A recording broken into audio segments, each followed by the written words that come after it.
Continuing with the tense series, today we discuss the simple past tense. Now, although simple to use, as the name suggests, the tense does have its pitfalls. So in this video, we discuss the concept, the uses, and the frequent errors pertaining to the simple past tense. Let's begin. Alright, so we begin with the form or the structure of sentences in the simple past. Now, as you're aware, sentences are primarily of three types. You've got the positive sentence wherein the situation is true.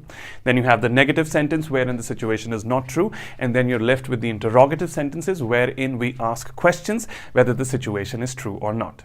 Let's have a look at the positive sentence in the simple past. So a positive statement in the simple past will look as follows. You will have the subject followed by the verb in its simple past form or in its second form. Now the subject here may be any out of I, you, we, they, he, she, it, name or names. And a very simple example of a sentence, a positive sentence in the simple past is I worked. You have I as the subject followed by worked, which is the simple past form of the verb work. Coming to the negative sentence. So a negative sentence in the simple past will have the following structure. You have the sentence as the subject followed by the auxiliary verb didn't, followed by the main verb, this time in its simple present or the first form instead of the simple past form, which is a very frequently committed error in negative and interrogative sentences. The subject once again may be any out of I, you, we, they, he, she, it, name or names. And an example of a simple negative sentence in the simple past is I didn't work and not I didn't worked, which, as already discussed, is a very frequently committed error.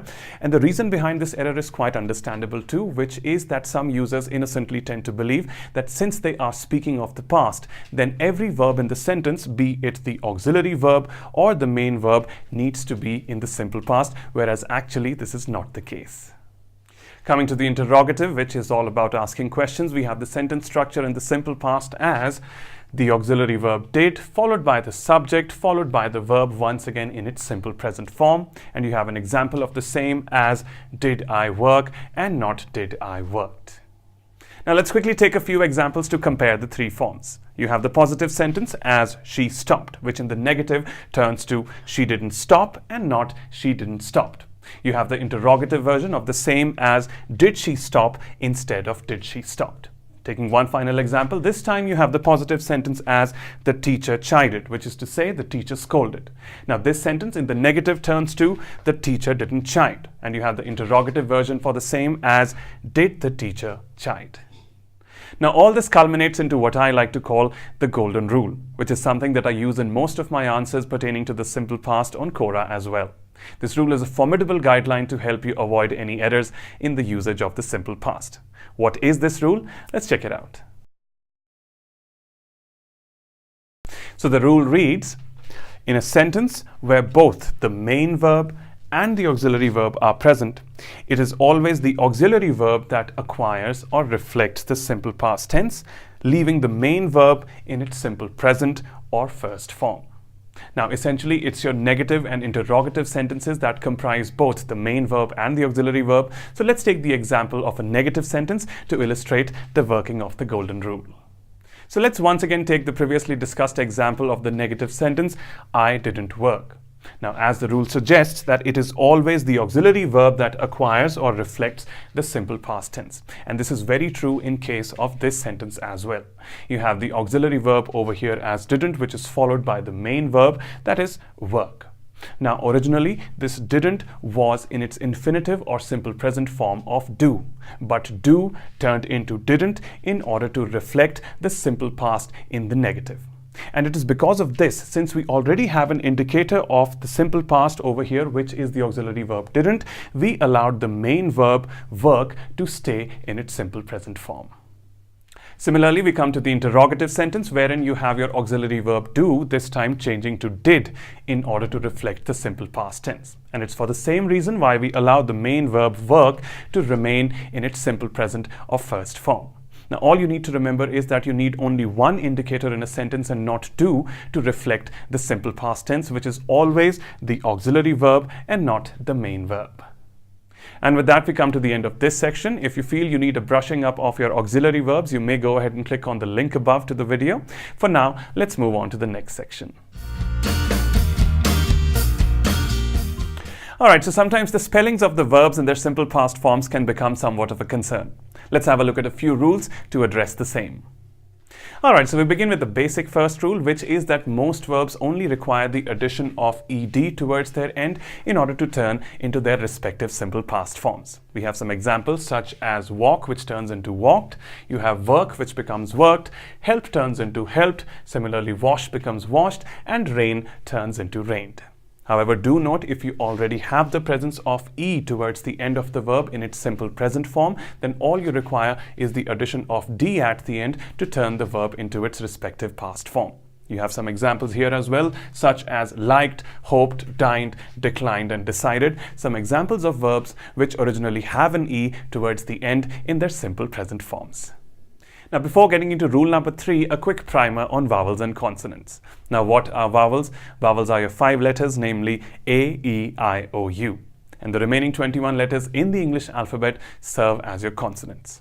And now on to that rule, which is regarding all the verbs ending in one stressed vowel followed by one consonant. In other words, this rule suggests that for all the verbs which have their second last letter as a stressed vowel, which is then followed by a consonant, in order to turn such verbs into their past forms, all you need to do is double that consonant at the end and then follow it up by an ed, and you have the simple past form.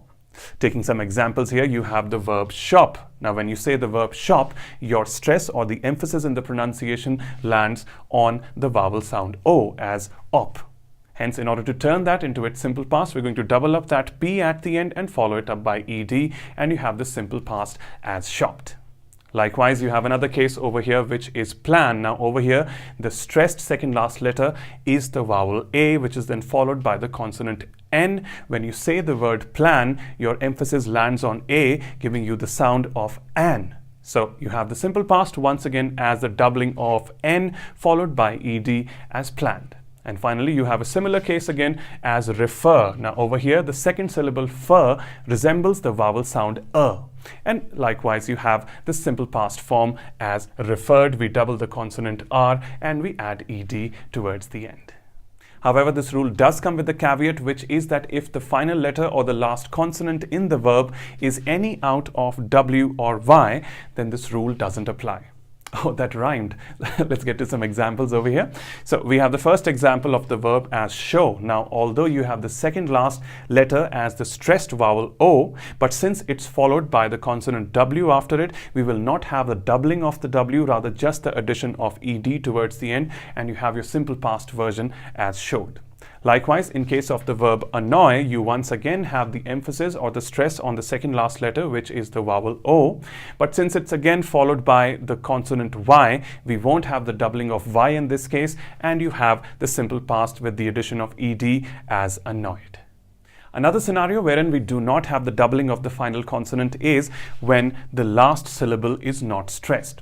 For instance, as opposed to the verb shop, wherein we do have the stress on the last syllable, which is op, we take the instance of the verb offer, wherein the stress, instead of being at the end on fer, falls on the first syllable, which is off. When you say the word offer, you lay the stress immediately at the start on off. And the result of this is that we do not double the final consonant in such cases. In fact, we quite simply add ed to the past form, giving you the answer as offered.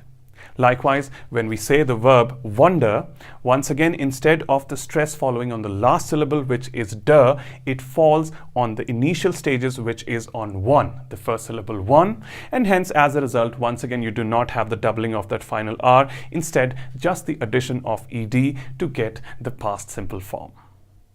On to the simpler rules 4 and 4b. We begin with 4, which is regarding all the verbs ending in consonant plus y.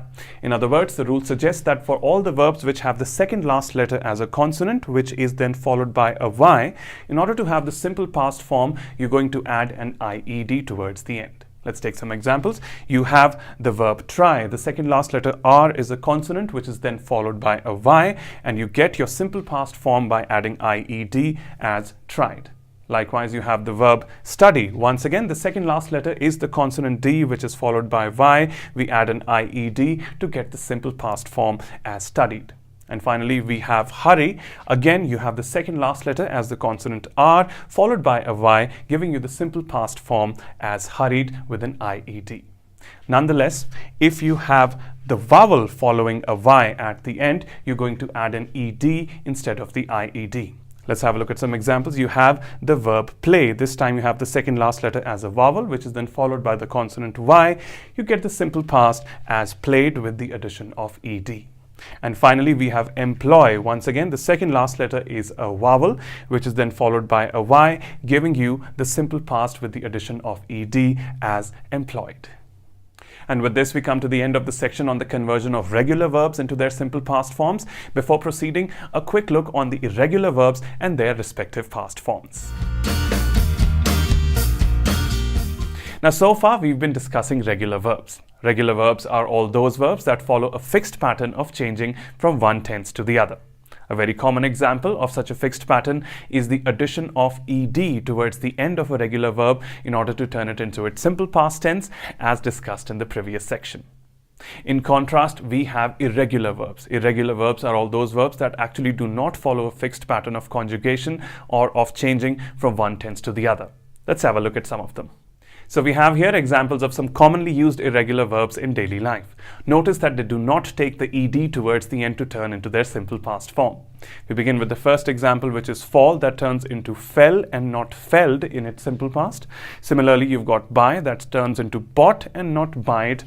Teach turns into taught and not into teached. Go becomes went and not goed. And finally, eat becomes ate and not eated. Unfortunately, irregular verbs is one such area in English wherein the language is a bit unyielding. By this I mean that there are no fixed guidelines or rules to help pupils understand or remember the conjugation of irregular verbs. In such a situation, the only option available to learners is the memorization of the past forms of irregular verbs. And for your benefit, we have a list of some commonly used everyday life irregular verbs in their past forms coming up on your screen right now. You may consider taking a screenshot.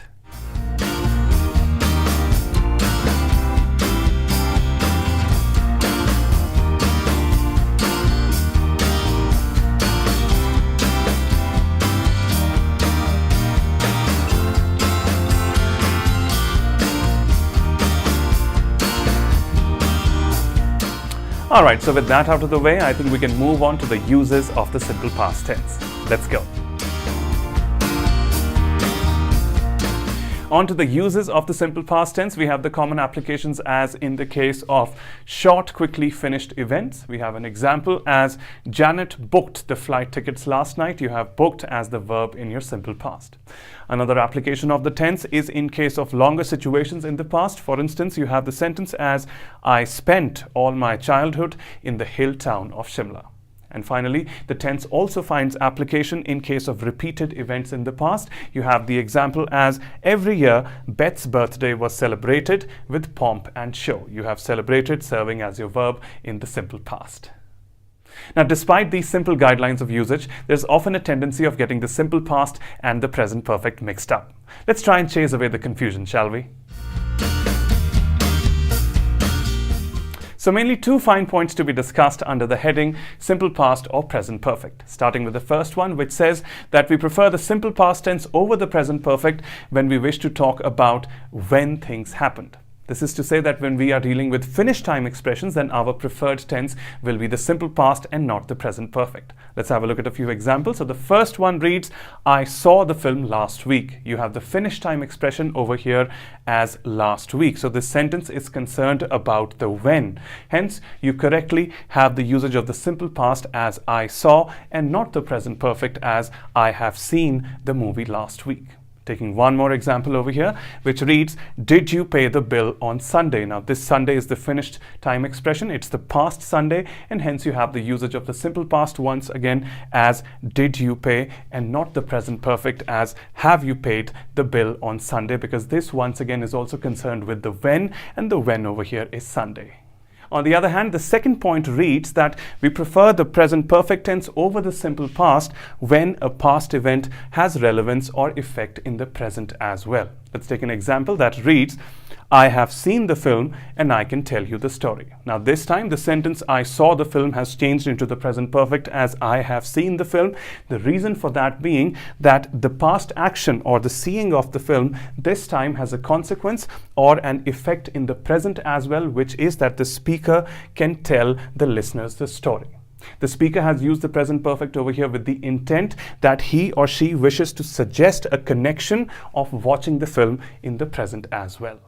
Taking the final example, which reads, yes, I've paid the bill, so you can stop worrying about it. Once again, the past action, which was of the paying of the bill, has a present consequence, which is that the listener can stop worrying about the payment of the bill, and hence the speaker applies the use of the present perfect in this scenario as well. Now, a thing to note over here, which is that in case of these two sentences, the speaker might as well stop speaking immediately after the first clause, which is to say that you have your new sentences this time as I have seen the film, full stop, and also yes, I've paid the bill, full stop. Now, as to the reasons why and how these two sentences are correct, let's have a look. Firstly, since these two sentences are in the present perfect, they do not make use of any finished time expressions, which are more suited to the simple past. And secondly, since we are using the present perfect over here, a connection or relevance to the present is automatically suggested, which was exactly the idea of the speaker. However, if you do not wish to suggest any such link to the present, you are better off using the simple past, and you'll have your sentences quite simply as I saw the film and yes, I paid the bill. Now, this was but a brief comparison between the simple past and the present perfect. If you wish to catch the entire view, you may go ahead and click on the link above to the video. For now, let's move on to the final section, which is a comparison between the simple past and the past perfect. Now, the past perfect is also known as the earlier past. Why? We'll just find out by discussing the difference between the simple past and the past perfect. So how is the simple past different from the past perfect? Well, to put it simply, your simple past is the past which is more immediate to the present moment, whereas your past perfect is the past that occurred even before the simple past. Too many pasts in there? I totally feel you. Let's understand that with the help of a timeline example. So what we have here is a diagrammatic representation of a timeline in the shape of an arrow, wherein time moves forward from left to right. Now let's assume that the present moment as I speak this is point C on the timeline. Let's call that as now, and let's assume that now is Friday 6 p.m.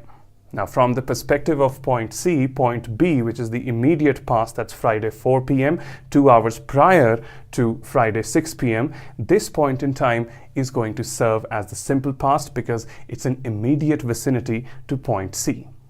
But then again, from the perspective of point C, once again, point A is going to serve as your earlier past because it is half an hour prior to your simple past, that was Friday 4 p.m. And this point A, this same point A, is going to serve as your earlier past or the past perfect.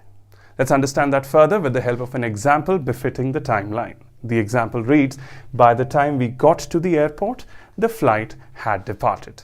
Now let's assume that I'm speaking this sentence at the present moment, that's now. You have that as point C on the timeline as Friday 6 p.m. From Friday 6 p.m., that's point C, I make a reference to point B on the timeline, my immediate past or the simple past, that's Friday 4 p.m., the point in time when I arrived at the airport. And you see the same simple past treatment in the clause as well, which reads, by the time we got to the airport. You have got over there, which is the simple past form of the verb get. Now, from point B, I continue to make a reference to a point in time even before that. That's point A, which from the perspective of point C is the earlier past, the past even before point B. And this serves in the sentence as the past perfect. That's Friday 3:30 p.m., the point in time when the plane took off. And you see the same treatment in the sentence as well, which reads this time, the flight had departed, which is past perfect instead of the simple past, which would have been the flight departed. Towards the end, let's address a common error, which is when users use the simple past and the past perfect interchangeably to mean the same thing. For instance, if the sentence in the simple past, she drove away, is expressed as she had driven away. Now, how much of a difference in meaning would this create? Or would both of them end up meaning the same thing? Let's find out. Now, when we use she drove away, we refer to that single specific individual past event which was of her driving away, nothing more, nothing less. Nonetheless, if the same is expressed as she had driven away, a slight mismatch in meaning occurs, which is that in case of she had driven away, you are also implying that perhaps there was an event which took place even after she had driven away. For instance, in the sentence, I tried to call her, but she had driven away. Over here, the event which took place after she had driven away was that the speaker tried to call her, but it was too late. So a more appropriate usage of the sentence in the past perfect would be, as in case of the context, could you hand her her lunch? No, she had driven away, by which the speaker implies that they did try to hand her her lunch, but by the time they could, she had already driven away.